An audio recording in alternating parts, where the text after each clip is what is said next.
बिस्मिल्लाहिर्रहमानिर्रहीम। Page number 140 पे example number 2 है। Find the Fourier transform of F of X is equal to A over x square plus A square where A is greater than zero. इस function की Fourier transform मालूम करनी है। तो Fourier transform मालूम करने का सबसे पहले हम फार्मूला लिखते हैं 1/2 pi under root minus infinity to infinity E raise पर आइटा के X F of X D X. ये आ जाएगा हमारे पास 1/2 pi under root minus infinity to infinity E raise पर आइटा के X A over x square plus A square D X. ये हमारे पास ये जो है ये रियल इंटीग्रल है। इसको कॉम्प्लेक्स इंटीग्रल में कन्वर्ट करेंगे और फिर कॉशी रेजिड्यू थ्योरम लगा के इसकी वैल्यूशन करेंगे। तो सबसे पहला जो काम हमारा होगा, ए हम कांस्टेंट है उसको इंटीग्रल से बाहर ले जाते हैं। A over 2 pi under root minus infinity to infinity E raise पर आइटा के x over x square plus ए स्क्वायर डी एक्स। जब आप इसे कॉम्प्लेक्स इंटीग्रेशन में तब्दील करते हैं तो फिर ए ओवर 2 पाई अंडर रूट, यहाँ सी कंटोर लगा देते हैं और x की जगह z ई रेज़ पर आइटा के z over z square plus ए स्क्वायर डी जेड। ये हमारा बन गया कॉम्प्लेक्स इंटीग्रल। और हम इसकी जब इंटीग्रेशन करेंगे तो कॉशी रेजिड्यू थ्योरम लगाएंगे।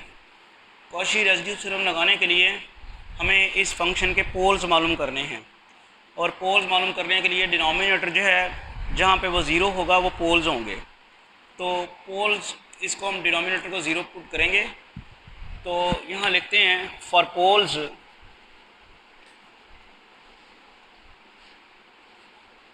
पुट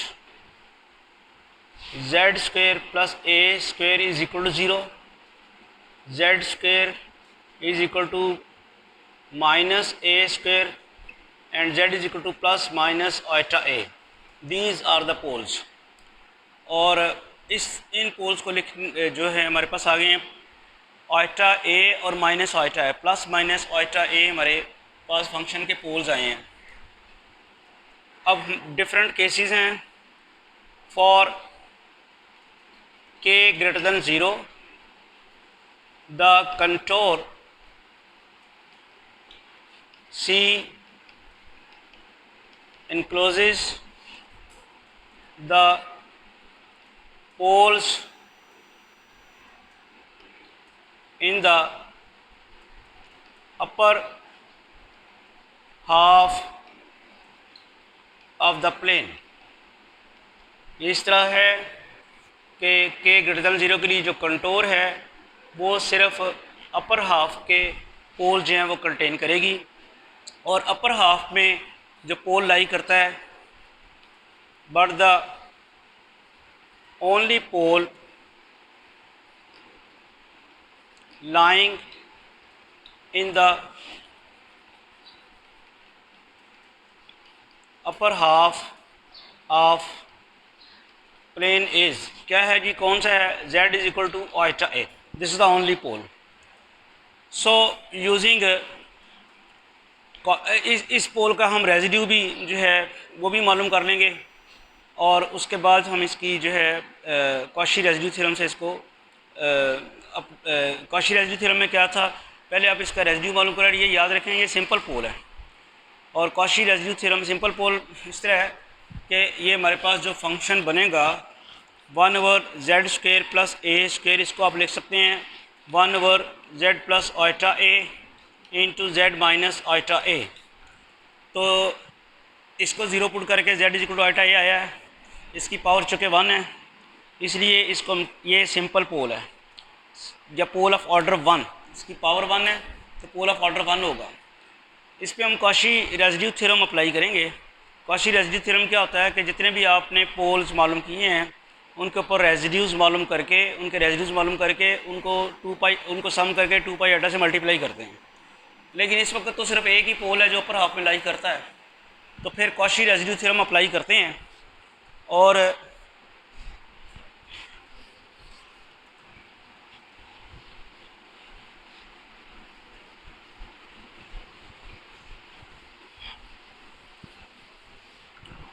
जी using Cauchy residue theorem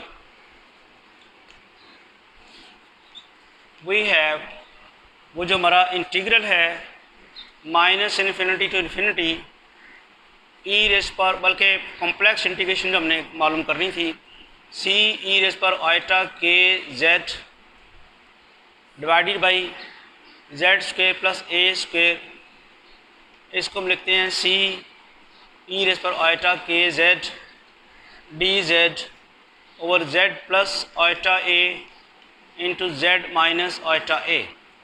Cauchy residue theorem के मुताबिक 2 पाई आइटा से मल्टीप्लाई कराएंगे और रेजिड्यू मालूम करेंगे। तो रेजिड्यू यहाँ पे क्या होगा, limit z approaches iota a z minus iota a e raise पर आइटा के z over z plus iota a into z minus iota, ये रेजिड्यू निकलेगा।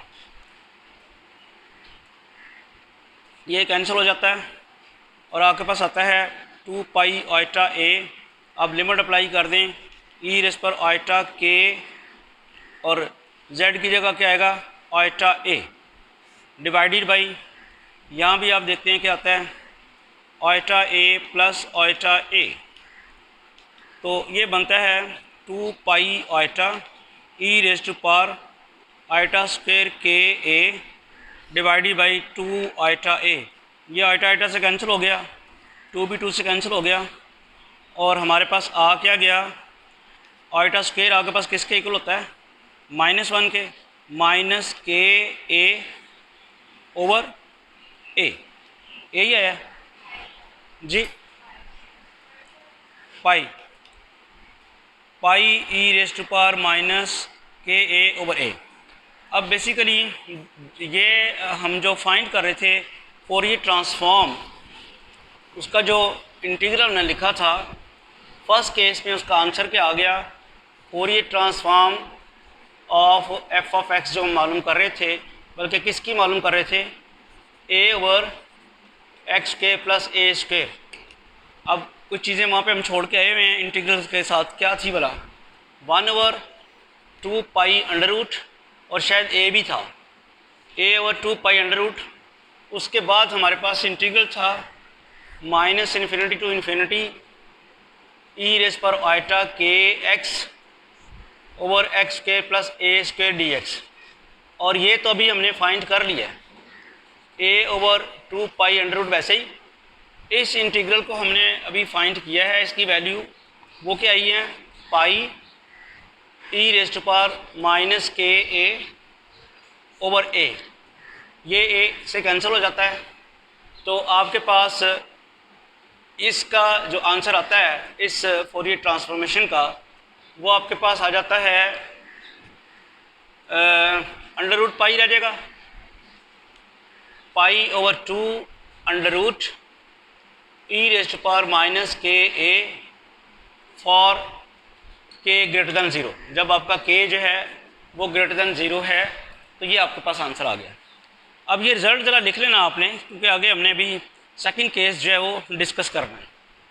तो सेकंड केस में जब के लेस दैन 0 है तो फिर देखते हैं क्या होगा। इफ़ के less than 0 then contour encloses the poles in the lower half of the plane, but the pole in the lower half of the plane is z is equal to कौन सा है, माइनस आइटा ए। अब situation ये बन गई है कि ये अब इसमें आपके पास रोटेशन जो है, जब अपर हाफ में लाई कर रहा था तो एंटी क्लॉकवाइज थी, जब लोअर हाफ में वो लाई कर रहा है तो क्लॉकवाइज है, तो क्लॉकवाइज रोटेशन की वजह से जो कॉशी रेसिड्यू थ्योरम अप्लाई करेंगे उसके साथ हम नेगेटिव भी लगाएंगे। तो using Cauchy residue theorem G क्या बनेगा, minus infinity to infinity E raise पर आयटा के एक्स ओवर एक्स के प्लस ए स्क्वायर डी एक्स। जी पहले तो वो कॉम्प्लेक्स इंटीग्रेशन में कन्वर्ट होगा, सी ई रेज पर आयटा के z over z square plus ए स्क्वायर डी जेड, और उसी तरह हम उसे लिखेंगे सी ई रेज पर आयटा के z over z plus iota a into z minus iota ए। यहाँ तक तो भी आप वही लिख रहे हैं।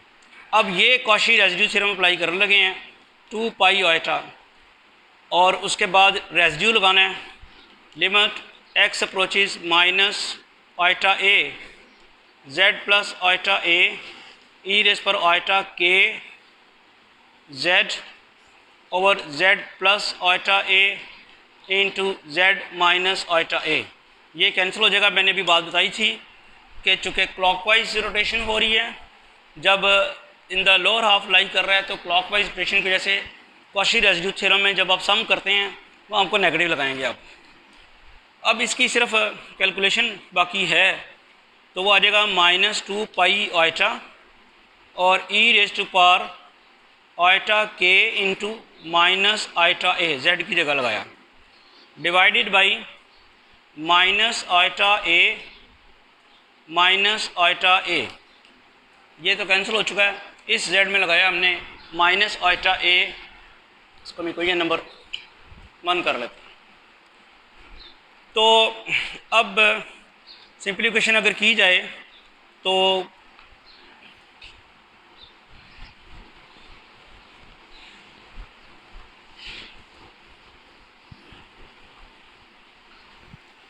ये आपके पास बन जाता है -2 pi eta e raise to power minus eta into eta, ये आ जाएगा minus eta square k a divided by -2 eta a. ये 2 कैंसिल हुआ, माइनस माइनस से कैंसिल हुआ, आयटा आयटा से कैंसिल हुआ, और ये आपके पास अब क्या रह गया, pi e raise to power k a over ए। ये देख लें आयटा स्क्वायर -1 आना है और ये माइनस पहले ही पड़ा हुआ है, तो ये आपके पास आ जाता है। अब हमारा जो इंटीग्रल था, जो हमने फोरियर ट्रांसफॉर्म मालूम करनी थी, उसका जो इंटीग्रल था ए स्क्वायर, और वो आपके पास आया था a over 2 pi under root minus infinity to infinity E raise पर आयटा के x D x over x square plus ए स्क्वायर, और इसकी वैल्यू अभी हमने मालूम की है, वो क्या ही है, पाई ई रेज पर के ए ओवर ए, और यहाँ से कुछ चीज़ें कैंसिल होगी, ये ए से कैंसिल हो जाएगा, और ये आपके पास आ गया पाई over 2 under root e raise पर के ए, और ये कब आया है, जब के लेस देन 0 है। तो के ग्रेटर देन 0 के लिए हमारे पास वो रिज़ल्ट आ चुका हुआ है, सिर्फ फ़र्क क्या हुआ है, एक्सपोनेंशियल फंक्शन में माइनस के है जब के ग्रेटर देन 0 है, और यहाँ भी ये प्लस के है जब के लेस देन 0 है। फाइनली थर्ड केस हमारा रह गया, जिसमें के 0 अगर हो तो क्या होगा, तो फिर तो इंटीग्रेशन डायरेक्ट ही हो जाएगी, यानी Fourier transform of F of X फिर किसके बराबर आएगी, फार्मूला क्या था, 2 over pi under root -1 over 2 pi under root minus infinity to infinity E raise पर आयटा के एक्स, और एफ ऑफ एक्स इस वक्त क्या बन जाएगा, यानी आपके पास के 0 है, पहले मैं लिख लेता हूँ सारा एफ ऑफ एक्स। अब के चूँकि 0 है तो minus infinity to infinity E raise पर 0, और एफ ऑफ एक्स क्या है, x square over a square. इसको कॉम्प्लेक्स इंटीग्रेशन जी यहाँ पे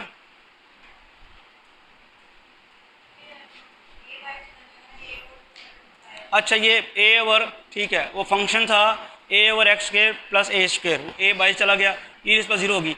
अब इसको कॉम्प्लेक्स इंटीग्रेशन से सॉल्व करने की ज़रूरत इसलिए नहीं है, तो ये तो सिंपल सा हमारा इंटीग्रल है जो कि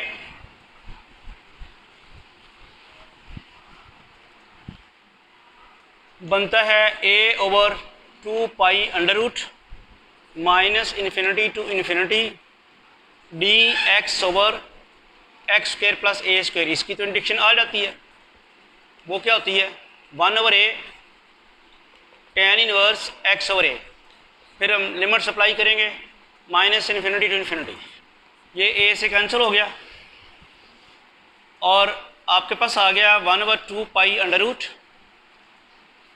tan inverse infinity minus tan inverse minus infinity. हाँ जी, तो किसके इक्वल होगा, ये पाई बाई 2, ये माइनस पाई बाई 2, किसके बराबर आ गया 1 over 2 pi under root pi by 2 plus pi by 2, pi by 2 plus pi by 2 जो है वो पाई के इक्वल आ जाएगा। 1 over 2 pi under root pi किसके बराबर आ गया, पाई ओवर 2 अंडर रूट। तो तीनों केसेस हमारे पास आ गए हैं। फोरियर ट्रांसफॉर्मेशन जब के ग्रेटर दैन ज़ीरो है, के लेसर दैन ज़ीरो है और के इक्वल टू ज़ीरो है। ये कब है, जब के इक्वल टू ज़ीरो है। अब इसको हम ज़रा तीनों को सम अप करते हैं। तो फोरियर ट्रांसफॉर्मेशन ऑफ, अगर आप तीनों को सम अप करना चाहें तो कैसे होगा, 10 Fourier transform of a over x square plus a square is equal to क्या आया था जी, पाई बाई 2, मैं तीनों केसेस लहदा लिख देता हूँ, pi by 2 under root e raise to power minus के ए, यही है। ये कब है, if k is greater than 0, pi by 2 under root e raise पर k a if k is less than 0, pi by 2 under root if k is equal to 0। इसको हम simply फिर इस तरह लिख सकते हैं, pi over 2 under root e raise to power minus k mod a. तो आप देखें जब ये के खुलेगा, मॉड खुलेगा, मॉड की डेफिनेशन याद है आपको, मॉड की डेफिनेशन ये है k mod is equal to if k is greater equal to 0 and this is minus k if k is less than 0। तो इसके अकॉर्डिंगली अगर हम मॉड खोलें तो जब के ग्रेटर देन 0 होगा तो प्लस के आएगा और बाहर वाला नेगेटिव साइन उसको यही बना देगा, और जब के इक्वल टू 0 होगा तो फिर तो वो 0 ही आ जाएगा, ई की पावर 0 1 आ जाएगा, ये बन जाएगा।